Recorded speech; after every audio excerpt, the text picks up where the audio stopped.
जी अस्सलाम वालेकुम। हमने पढ़ना है विजुअल बेसिक्स में इफ़ स्टेटमेंट। ठीक है, अगर मैं विजुअल बेसिक्स में इफ़ स्टेटमेंट का स्टार्ट करूँ तो इफ़ स्टेटमेंट है क्या? इफ़ स्टेटमेंट ये है कि मैंने क्या करना है, हर बार कहना है इफ़ अगर कंडीशन देनी है, ठीक, और उसके बाद कहना है कि अगर वो मेरी कंडीशन फुलफिल हो रही है तो क्या करें, देन ये काम कर दे। अब वो काम क्या हो सकता है, वो इस जगह पे आएगा at the end if if मैंने कहा अगर ये कंडीशन फुलफिल होती है देन ये काम करते और उसके बाद इफ़ को एंड करते। मैंने एग्जांपल ले ली, मैंने उसे कह दिया कि देख ले अगर क्या है, फॉर एग्जांपल प्रोग्राम ले लिया, मैंने कहा अगर कंडीशन चेक करें, फर्स्ट कर लेते, मैं कहती हूँ नंबर जो भी यूज़र दे रहा है वो मेरा क्या है, इवन है, तो प्रिंट कर दे कि नंबर इवन है। यूज़र से नंबर ले, जो भी नंबर यूज़र देता है उसे चेक करे आए कि वो इवन है कि नहीं। यहाँ पे मैं कंडीशन क्या लिखूँगी, यहाँ पे एक कंडीशन लिखेगा, कहेगा इफ़, ठीक है। अब इवन नंबर कैसे आइडेंटिफाई करते हैं, बचपन से एक चीज़ आपको वो सिखा दी है कि कोई भी नंबर जब डिवाइडेड बाई 2 होगा अगर तो वो 0 आ जाए तो इट्स मीन वो इवन है, यानी प्रॉपरली डिविजिबल बाई 2 हो, ठीक है, तो वो इवन होता है। मैंने इसे यही कह दिया इफ़ मॉड, ठीक है, किसका, एन का, if n mod 2 is equal to 0, कि अगर किसी भी नंबर का 2 से मॉड लेके देखें तो वो 0 आ जाए। मॉड क्या होता है, आपकी डिवीजन के नीचे जो रिमाइंडर यहाँ पे बचते था, ठीक है, यहाँ पे जो भी वैल्यू होगी, यहाँ पे जो भी, यहाँ पे आंसर्स, ठीक है, यहाँ पे जो भी वैल्यू आपकी बचती थी वो आपका रिमाइंडर जो था बेसिकली मॉड उसको पिक करता है। अगर मैंने कहा कि यहाँ पे 0 आ जाए तो क्या है, if n mod 2 is equal to 0, then क्या करें, देन क्या करें, स्टेटमेंट लिख दी, print n is even and if. Simple if statement है। यहाँ से यहाँ तक मेरे पास क्या है, वो कंडीशन है कि अगर नंबर को डिविजिबल बाई 2 करें तो वो 0 आ रहा है, और साथ में मैंने से कह दी कि ये सेट ऑफ स्टेटमेंट है जो आपने एग्जीक्यूट करनी है, यानी क्या, n इज़ इवन। ये है इफ़ कंडीशन, ठीक है, एंड इफ, ये सिंपल इफ था। अगर अब बात की जाए कि हमारे पास इफ़ एल्स क्या है, इफ़, ठीक है, अब मैंने कहा है कि ये क्या है, इफ़ एल्स है, ये सिंपल इफ़ स्टेटमेंट थी, ठीक है, ये इफ़ थी, ये इफ़ एल्स है। इफ़ एल्स में क्या होता है, इफ़ यहाँ पे आ जाती है कंडीशन, कंडीशन के बाद मैं इसे कहती हूँ देन। अब ये इस कंडीशन की फुलफिलमेंट के बाद यहाँ पे जो भी स्टेटमेंट्स आएंगी वो एग्जीक्यूट होंगी। दूसरी कंडीशन कि अगर इन केस ये कंडीशन ट्रू ना हो, आपकी फुलफिलमेंट नहीं हुई, तो आप क्या करें, आप फिर ये काम कर दें, एंड इफ़। ये जो काम है बेसिकली स्टेटमेंट्स हैं। लाइक फॉर एग्जांपल पिछले एग्जांपल को लेके चलते हैं, मैंने कहा कि अगर नंबर इवन आए तो प्रिंट कर दे इवन, अगर नंबर यूज़र ने ऑड दिया तो उसे आप क्या करें, ऑड प्रिंट कर दें। इस कंडीशन की जगह मैंने वही लिखना है, n mod 2 is equal to 0 आता है, देन क्या करें, यहाँ पे प्रिंट कर दे, प्रिंट क्या करें, n is even. Else condition क्या आ जाएगा, इट्स मीन ये स्टेटमेंट ट्रू नहीं है, तो हमारे पास क्या आएगा, ये स्टेटमेंट जब ट्रू नहीं होती देन ही एल्स का पार्ट होता है। ये बिल्कुल ऐसे ही है कि भाई एक काम तो ये है कि आप ये काम कर दो, अगर ये नहीं पॉसिबल तो एल्स ये काम करते हैं।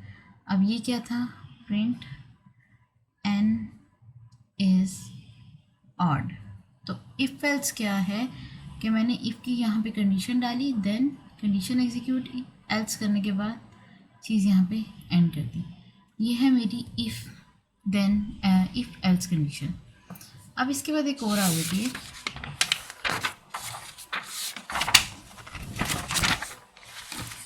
जिसे मैं कहूँगी नेस्टेड इफ़। अब नेस्टेड इफ़ क्या होती है, कहते हैं नेस्टेड इफ़, यानी कि मेरी एक इफ़ स्टेटमेंट के अंदर दूसरी इफ़ स्टेटमेंट, ठीक है। आपने एक सिंपल सी इफ स्टेटमेंट लिखी, इफ़, यहाँ पे हमने कह दी कंडीशन थी कोई,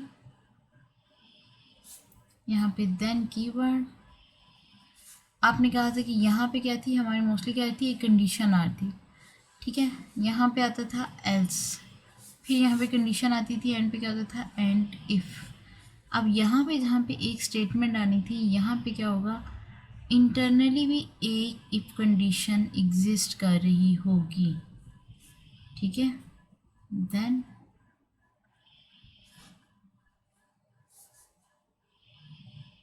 यहाँ पे कोई भी स्टेटमेंट हो सकती है, ठीक है। एक इफ स्टेटमेंट यहाँ से स्टार्ट होकर यहाँ तक जा रही है, दूसरी इसके अंदर है, एक इसके अंदर है, ठीक। कंडीशन क्या है, एक दूसरे के अंदर है। इफ़ कंडीशन, यहाँ एल्स और एंड इफ़ की जगह यहाँ पे अब क्या आ गया, इन दोनों पार्टीशंस में क्या था, एक पूरे का पूरा जो स्टेटमेंट है वो गिवन है, ठीक है। आपने क्या करना है, फिर उस स्टेटमेंट के अकॉर्डिंगली चीज़ को चलना है, या आपने उस स्टेटमेंट को कंसीडर करना है। अब कंसीडर कर लेते हैं, जैसे आपको मैं कह देती हूँ, आपको भी एग्जांपल हम ले लेते हैं एक, ठीक है। मैं कहती हूँ कि हमने 3 नंबर्स लेने हैं और उन तीनों को कंपैरिजन करना है, ठीक है। मैंने कह दिया एक है ए, बी और सी, 3 वैल्यूज़ लेनी है। अब मैं एक प्रॉपर प्रोग्राम लिखूँगी, ठीक है। प्रॉपर प्रोग्राम के सबसे पहले आपने क्या लिखना होता है, आपको ऊपर आ रहा होता है प्राइवेट सब कमांड, ठीक है, 1 क्लिक। बेसिकली इतना चेक कर लें कि अगर मुझे फॉर्म बनाना है ना, मुझे एक यूज़र से क्या करना है, 3 इनपुट लेनी है, ठीक है। अब 3 इनपुट लेनी है, मैं इसे कहूँगी फर्स्ट नंबर, ठीक है। उसके लिए उसे टेक्स्ट बॉक्स दे दूँगी। मैं इसे कहूँगी सेकंड नंबर, उसके लिए फिर मैं उस चीज़ का टेक्स्ट बॉक्स दे दूँगी। फिर मैं उसे कहूँगी कि थर्ड नंबर, और फिर उसके लिए टेक्स्ट बॉक्स दे दूँगी। जब वो तीनों नंबर डालेगा तो मैंने उसे क्या कहना है, यहाँ पे एक डिस्प्ले वाला एक बटन छोड़ के, फर्ज कर लेते हैं, मैं यहाँ पे कहती हूँ कि यहाँ पे मैंने क्या करना है, रिज़ल्ट आ जाएगा, मेरे डिस्प्ले होगा, ये खाली टेक्स्ट बॉक्स है, और यहाँ पे बटन हो ओके का। जैसे वो तीनों वैल्यूज़ डालेगा, वो ओके पे प्रेस करेगा और यहाँ पे बाद में रिज़ल्ट दिखा देगा। अब ये ओके के बैकएंड पे ये सारा कोड हो रहा है, जो भी मैं यहाँ लिखने लगी हूँ। ओके के बैकएंड पे क्या होगा, ये सब कोड होगा। आपने कहा प्राइवेट सब कमांड 1 क्लिक, ठीक है, क्योंकि ओके का बटन एक था। आपने से कहा ए में वैल्यू लो, ठीक है, बी में लो और सी में लो। विजुअल बेसिक्स में वैल्यू कैसे लेते हैं, जब भी आपने वैल्यू किसी के अंदर लेके जानी है, आपने लिखना है टेक्स्ट 1 डॉट टेक्स्ट, यानी ये टेक्स्ट बॉक्स नंबर जो 1 था, आप इसकी वैल्यू लेकर आ रहे हो, ये टेक्स्ट बॉक्स नंबर 2 है, ये टेक्स्ट बॉक्स नंबर 3 है। आप क्या करोगे, बारी बारी इन सब के अंदर वैल्यूज़ लेके आ जाओगे, ठीक है। टेक्स्ट 2 डॉट टेक्स्ट, फिर टेक्स्ट 3 डॉट टेक्स्ट। अब ये क्या हुई, आपने इनपुट्स ले लिए, ठीक है। एक चीज़ जो यहाँ मिस की, ये प्राइवेट सब कमांड के बाद हमेशा सबसे पहले क्या करनी है, डिक्लेरेशन देनी है तीनों वेरिएबल की। डिम हम एक लाइन में दे रहे हैं, डिम ए बी और सी किस फॉर्म में, एज इंटीजर की फॉर्म में। डिक्लेरेशन दी, इनपुट्स ले ली, इनपुट्स के बाद अब हमारी स्टार्ट हो जाती है इफ़ स्टेटमेंट। इफ़ स्टेटमेंट क्या थी, ठीक है, अभी नेस्टेड वाली है। मैंने सिर्फ पहली कंडीशन लगा दो, if a is greater than b, ठीक है। आपकी एक सिंपल सी कंडीशन है कि अगर ए बी से ग्रेटर है देन आप ये काम कर दें, ठीक है। मैंने कहा कि अगर बी से ग्रेटर है देन क्या करो, अंदर चले जाएगा वो स्टेटमेंट के, और मैंने उसे कह दिया कि then a is greater than c, ठीक है। आपकी एक इफ़ कंडीशन होगी, दूसरी इफ़ कंडीशन होगी, इसके अंदर आपने क्या करना है, मैं कह दूँगी प्रिंट कर दो ए इज़ ग्रेटेस्ट। अगर ये दो कंडीशन फुलफिल होगी तो ये प्रिंट कर देगा। इन केस ये दो कंडीशन फुलफिल नहीं होती, यहाँ पे एल्स पार्ट क्या है, यही फेल हो जाए। आपने क्या किया था, आपने कहा था कि if a is greater than b. अब वो कहेगा ये तो पॉसिबिलिटी है ही नहीं। बेसिकली क्या है पॉसिबिलिटी, वो कहता है कि बी इज़ ग्रेटर देन ए। ठीक है, या बी इज़ ग्रेटर देन सी कर लेते हैं। अब ये वाली जो पॉसिबिलिटी है, या बी इज़ ग्रेटर देन जो सी है, हम इसमें कंपैरिजन करेंगे। ठीक है, हम इसके कंपैरिजन के तौर पे क्या करेंगे, चीज़ों को लेके आगे चलेंगे। देखना, सबसे पहले एक ही स्टेटमेंट लगाई। ठीक है, उसके बाद मैंने कहा कि ए बी से कंपैरिजन करो। अगर तो ए बी से बड़ा है तो अंदर वाली इफ़ पे जाएगा। ये अंदर वाली इफ़ स्टार्ट हो गई यहाँ से यहाँ तक जा रही है। अंदर वाली इफ़ में क्या है, उसका भी एल्स है, उसका भी इफ़ है। ठीक है, दोनों चीज़ें। उसने कहा कि अगर तो वो ए बी से बड़ा था तो अंदर वाली पे आएगा। अंदर वाली पे चेक क्या करेगा कि ए सी से भी बड़ा है। अगर ए सी से बड़ा हो जाएगा, इट्स मीन ए ओवरऑल बड़ा है, वो कह देगा इज ग्रेटेस्ट। इन केस ये सेकंड बात सही नहीं होती, ये कंडीशन वेरीफाई नहीं होती, इन केस वो क्या करेगा, इस कंडीशन को वेरीफाई नहीं हुई तो फिर वो कहेगा कि अगर ये कंडीशन वेरीफाई नहीं, ये एटलीस्ट वेरीफाई है, तो यहाँ पे क्या करेगा, सी इज़ द ग्रेटेस्ट। ठीक है, क्योंकि ये कंपैरिजन यहाँ पे क्या हो गया, ऑपोजिट आ गया। ये क्वेश्चन क्या हुआ, ये आंसर क्या हुआ, फॉल्स आ गया। ठीक, उसके बाद कहते हैं यहाँ पे एल्स। अब ये वाली एक नेस्टेड इफ ख़त्म होगी। ये बाहर वाले इफ़ का क्या आता है, कहते हैं कि अगर ए ग्रेटर देन बी नहीं था, यहीं से वो फॉल्स हो गया। अगर ये फॉल्स होगा तो ये आ जाएगा बी ग्रेटर देन सी पे, और बी ग्रेटर देन सी पे क्या करेगा, प्रिंट करेगा बी इज़ ग्रेटेस्ट। अगर तो ये बी बड़ा हुआ, एल्स कंडीशन क्या होगी, सी बड़ा होगा, ये वाली चीज़ क्या होगी, हमारी ऑपोजिट हो जाएगी।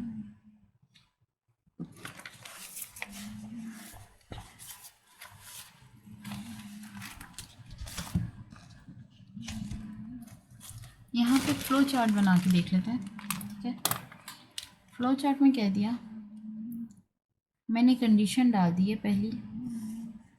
इफ़ कंडीशन है a is greater than b. अगर मैंने कहा ये कंडीशन सही हुई तो वो क्या करेगा, ट्रू लेके दूसरी कंडीशन को वेरीफाई करेगा। दूसरी कंडीशन है a is greater than c. In case ये ट्रू हुई है तो ये नीचे आएगा। अगर ये फॉल्स होगी तो वो क्या करेगा, यहाँ से फॉल्स होगी है तो वो यहाँ से जो भी आंसर आ रहा था वो फॉल्स होने पे इसके क्या करेगा, बाहर ले जाएगा। ये वाली स्टेटमेंट ट्रू होगी है। ठीक है, अब इसके बाद यहाँ पे ट्रू होगी है तो वो क्या करेगा, इस चीज़ को नीचे ले आएगा। यानी अब ये जो मेरा सीक्वेंस चल रहा है, ये ट्रू करने का, ये ट्रू करने का और ये फॉल्स करने का। ठीक है, अगर तो ये चीज़ ट्रू हो जाती है, एल्स ये यहाँ पे क्या होगी, दूसरी कंडीशन है फॉल्स। इस ट्रू में होगी तो क्या होगी स्टेटमेंट, यहाँ पे मैंने कह दिया कि अगर ये ट्रू हो जाए तो क्या है, ए ग्रेटेस्ट है। ठीक है, अब ये मेरा एक आंसर है, ए क्या है, ग्रेटेस्ट है। इन केस ये चीज़ अब फॉल्स हो जाती है, अगर ये चीज़ फॉल्स होती है तो बेसिकली किसकी तरफ लेके आएगा, इट्स मीन सी क्या है, ग्रेटेस्ट है। तो ये एक कंडीशन होगी, फॉल्स पे दूसरी कंडीशन होगी। यहाँ पे मेरा क्या था, एक रिजल्ट आएगा जो ऑप्शनल होगा। ये वाली इफ स्टेटमेंट सॉल्व होगी। इस इफ स्टेटमेंट का एल्स पार्ट अब यहाँ पे आएगा। ठीक है, क्योंकि ये ट्रू होगी तो ये सब कुछ चलेगा, लेकिन अगर ये फॉल्स होगी तो ये जा रहा है कि यहाँ पे स्विच करेगा, यानी कि एल्स पार्ट पे। एल्स पार्ट पे स्विच करेगा तो वहाँ पे बेसिकली उसने क्या लिखा हुआ था, वहाँ पे लिखा था कि b is greater than c. ऊपर a is greater than b था, वो उसके अंदर की सारी स्टेटमेंट साफ चेक करता रहा। अगर अब वो आ जाएगा बी इज़ ग्रेटर देन सी बाहर वाली स्टेटमेंट पे। अब बी इज़ ग्रेटर देन सी कैसे वेरीफाई होगा, वो कहेगा कि अगर तो ये चीज़ ट्रू है तो सीधा ले जाओ और फिर क्या कर दो, यहाँ पे प्रिंट कर दो कि क्या है, बी इज़ ग्रेटेस्ट, ये आंसर दे दो। लेकिन इन केस यहाँ पे बी इज़ ग्रेटेस्ट देन नहीं है और ये जो चीज़ आपकी है यहाँ से आती है और फॉल्स हो जाती है, लेकिन ये स्टेटमेंट उधर अंदर नहीं जाती, ये यहाँ पे आ जाती है और स्टेटमेंट फॉल्स हो जाती है, तो यहाँ पे प्रिंट कर दो कि क्या था, सी इज़ ग्रेटेस्ट, यानी कि सी सबसे बड़ा है। इफ स्टेटमेंट आई, उसके अंदर इफ थी, वो वेरीफाई हुई तो इट्स मीन ये कन्फर्म वेरीफाई है। उसके बाद अगर ये फॉल्स हो गई है, ये बाहर आ गई है, और उसके बाद क्या करेगी, अपनी डिफरेंट जो आपकी स्टेटमेंट्स हैं उनको आपको आंसर करेगी। ठीक है। इसीलिए सेम हमने क्या किया यहाँ पे कि जब हमने इसे कंपैरिजन किया, मैंने आपको बोला कि पहली स्टेटमेंट आपने डाली है, ठीक है, पहली स्टेटमेंट आपने दी है कि ए क्या है, बी से बड़ा है, ठीक है, ये मेरी पहली इफ स्टार्ट होगी। उसके बाद अंदर ही एक और इफ था जो कहता है कि इसका मतलब है ए बी सी से बड़ा है। अगर तो ये बात सही है तो क्या करो, प्रिंट कर दो ए कि ग्रेटेस्ट वो था, एल्स क्या कर दो, प्रिंट कर दो सी यानी कि वो ग्रेटेस्ट था। ये मेरी ए की स्टेटमेंट इंटरनल वाली कंप्लीट हो गई। अगर वो कहता है कि ये सारी चीज़ ही गलत निकल आए, फर्स्ट स्टेटमेंट ही, तो क्या कहता है कि इफ़ के एल्स पार्ट में आ जाओ। इफ़ का एल्स पार्ट क्या है, एल्स पार्ट था कि if b is greater than c, अगर बी सी से बड़ा है।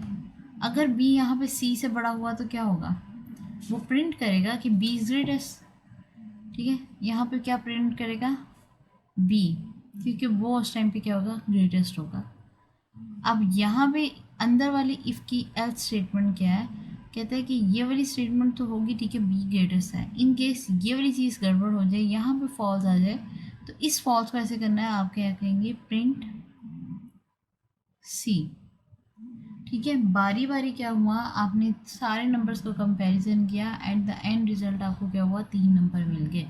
फर्स्ट कर लेते हैं, मैं एग्जांपल के तौर पे रन टाइम पे यहाँ पे लेती हूँ। मेरा a इज़ इक्वल टू 6 है, b इज़ इक्वल टू 5 है, c इज़ इक्वल टू 3 है। अब वैल्यूज़ लें, a को b से कंपेयर करें, 6 इज़ ग्रेटर देन b, 5 था, ये ट्रू है। अंदर जाके देखें क्या a is greater then c है, a c कितना था, 3 इज़ ग्रेटर देन आपका 6, तो जी ये क्या है, सी से ए बड़ा है, तो मैं प्रिंट कर दूंगी ए, ठीक है। ए और बी का कंपैरिजन किया, 6 और 5 था, वो ट्रू हो गया। नीचे आया, उसने ए और सी का कंपैरिजन किया, वो भी ट्रू हो गया, पहले ही प्रिंट कर दिया। इन केस मैं यहाँ पे कहती हूँ बी 15 था और सी 16। अब यहाँ पे क्या होगा, ये पहली स्टेटमेंट यहाँ पे क्या हो जाएगी, यहाँ वाली गलत हो जाएगी। मुझे यहाँ सीधा एल्स स्टेटमेंट पे आना पड़ेगा।